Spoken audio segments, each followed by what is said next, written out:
Російська агресія стала найважчим випробуванням для України за весь період незалежності. Втім, саме в ці критичні дні українське суспільство продемонструвало безпрецедентну згуртованість.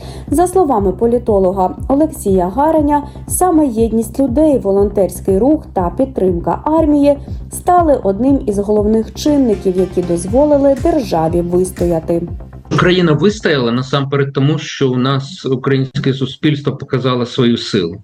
Ну, давайте уявимо, що не було б волонтерів, які з чергами стояли до воєнкоматів, якби не було зборів населення на допомогу армії. Ну, власне, 5-й рік війни, до речі, ми вже більше тримаємось, ведемо війну, ніж Сполучені Штати були в Другій світовій війні. Можете це собі уявити? Так, тобто, безумовно, що це колосальні випробовування, і тим не менше купа проблем, безумовно, да, але ми тримаємось. І, безумовно, без українського суспільства ми б не могли б цього зробити. 70% українців так чи інакше беруть участь в пожертвуваннях, донатах. Одним із найбільших прорахунків Кремля стала недооцінка готовності українців чинити опір. Напередодні вторгнення багато західних столиць прогнозували швидке падіння Києва. Натомість українці не лише вистояли, а й зруйнували усі сценарії блискавичної перемоги Росії.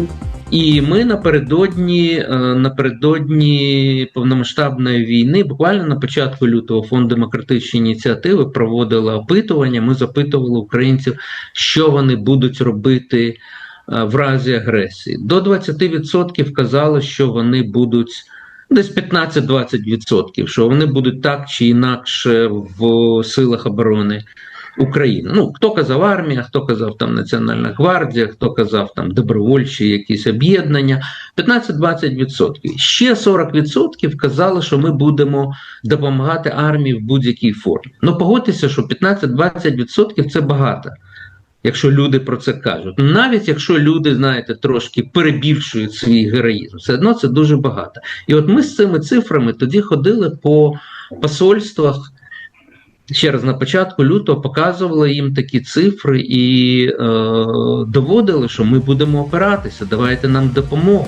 Війна змінила не лише настрої українців, а й їхню самоідентифікацію. Соціологи фіксують рекордний рівень гордості за українське громадянство, державні символи та мову. А процеси дерусифікації та українізації відбуваються природно, без примусу, як внутрішній вибір суспільства. І тому українці вони почали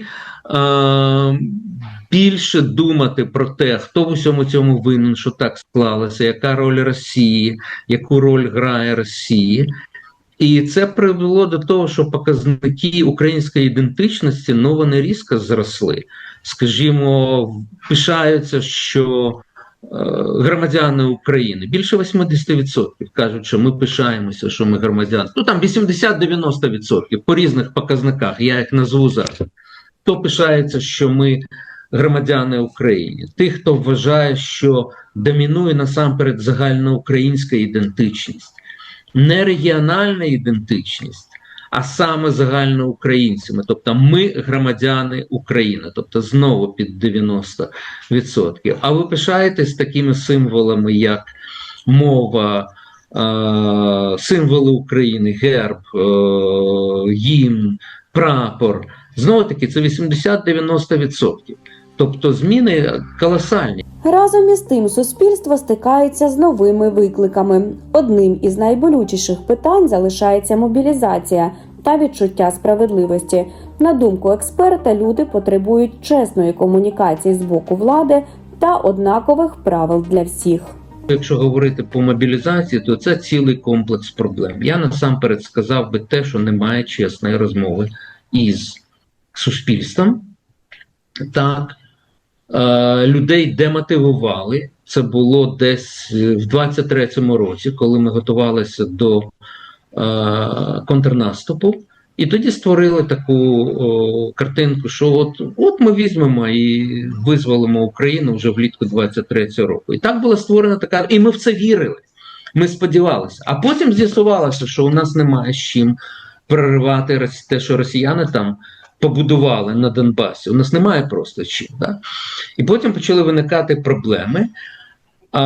І на тлі цього відбулося розчарування тим, що нам те, що ми чуємо від нашого керівництва. Ну і я думаю, що головне, тут знаєте, тут головне це ще почуття справедливості.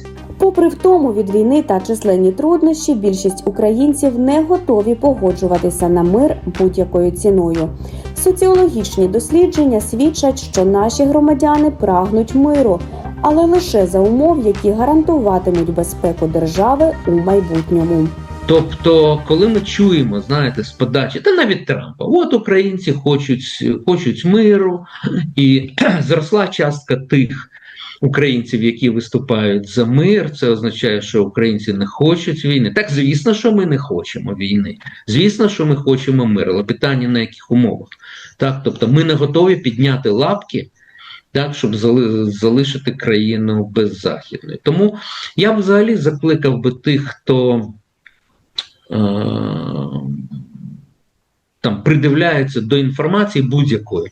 Вона потребує перевірки. Будь-яка інформація потребує перевірки, навіть там, де йдеться про опитування, да? Тому що тут дуже-дуже багато маніпуляцій.